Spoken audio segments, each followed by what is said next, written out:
back in time to a simpler existence. They put on pioneer garb, they hitch up the horses, and they travel across the mountains on a real-life wagon train. The year is 1858. A surveyor named John Abbott and his party, fleeing from Indian wars in eastern Oregon, carve a path over the Cascades into the Willamette Valley. Then a wagon train attempts the same hazardous journey, only this time in the opposite direction, starting in Hillsboro 124 years later.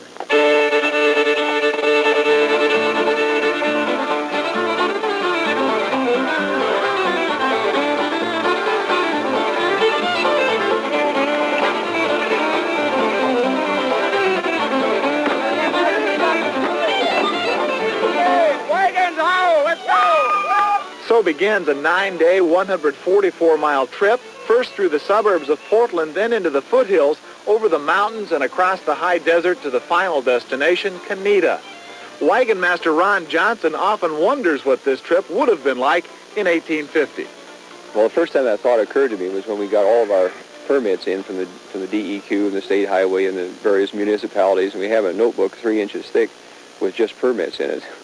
And we felt that if the pioneers had to file all the permits, we'd probably be still nothing but coyotes and Indians running around out here. But there's a lot of work done, and before we got to go, because we were wondering really if we were going to be able to make it, if it was feasible or not. And the day the wagons rolled out of Hillsboro, we knew we were going to make it. 6 days later, the sun rises on a wet and bedraggled group of pioneers.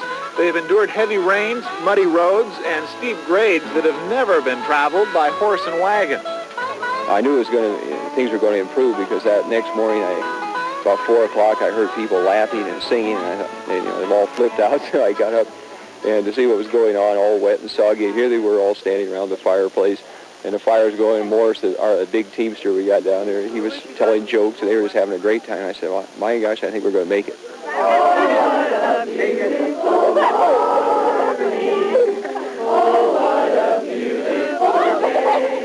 The Friendship Circle is an important daily ritual, but it's 7 o'clock and time to hitch up and roll them out. One for the road.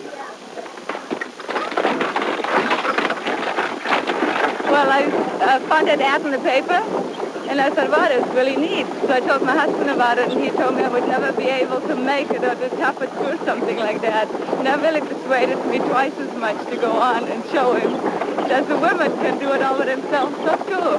These folks have different reasons for making the trip. They vary in age, background, and pioneer savvy. But after 6 days on the trail, no one's a beginner, and they all share certain traits. If you're a grouch, you've got no place on this wagon trip. You've got to be the type of person that can dish it out and take it. Someone who drives a team of horses is called a teamster.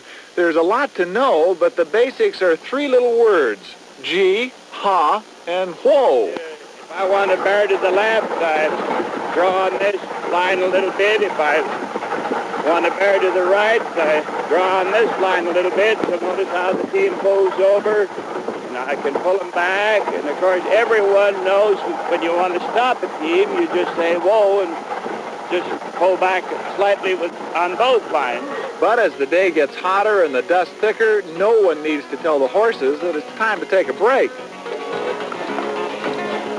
After thirst are quenched and appetites fulfilled, it's time to mount up. This is no mean feat for one pioneer, so she's developed an unorthodox yet effective technique.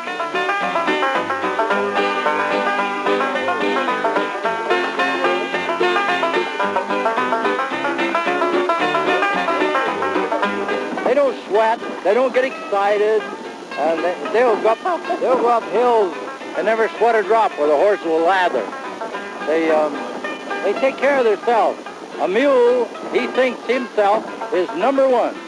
Number one. I don't care about anybody else. I'm number one. I'm going to take care of myself. Chris Christensen is a mule skinner who's willing to share the secrets of the trade with a would-be teamster, or rather, teamstress. You see, she isn't married, and I'm not either. I'm trying to convince her. Get in love with the mules first.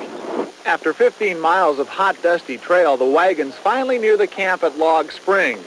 After the wagons are circled, the first concern is for the livestock. Everyone knows that this is the last camp because tomorrow the train arrives in Canida. They return to civilization gladly, but with a new respect for the land and the pioneers of another era who first traveled it. Oh, I think it's gotten me closer to some real things. Not be concerned with so many petty things that I thought were major things in my life to complain about. A lot of wonderful things in this country. Nice to get close to them again. Well, we're told that the group intends to take the trip again next year. So if you're interested, you will have 12 months to get rid of the family car and invest in your own convertible 2-horsepower Conestoga. We'll return with more from the Oregon Historical Society. More information about their display here. Final word on the world around you. Stay with Channel 8 for News 8 tonight. Ralph Wengy and Kathy Did, making slow but steady progress over mountains and prairies and relying on a covered